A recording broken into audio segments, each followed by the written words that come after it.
दोस्तों देख लो, छोटा बच्चा भी छोटी रेवाल में घोड़ा लेके रेस में पार्टिसिपेट किया है। डगारा कच्छ का घोड़ा है ये। लड़के का नाम है लाला भाई आहिर, डगारा कच्छ के उसका ही घोड़ा है और वही सवार।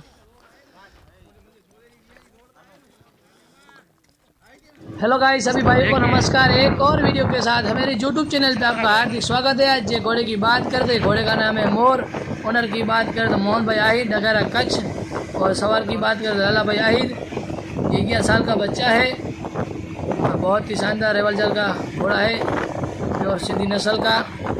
और दोस्तों, आपको ये वीडियो पसंद आए तो हमारे यूट्यूब चैनल को आप लाइक कीजिए, शेयर कीजिए और सब्सक्राइब कीजिए।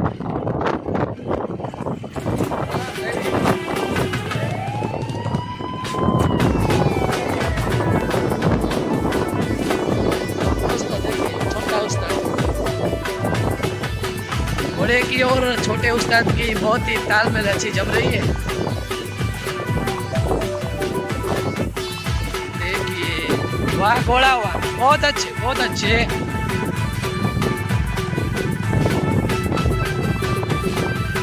ग्यारह साल का बच्चा है। 3 साल से तो इस घोड़े पे सवारी कर रहा है।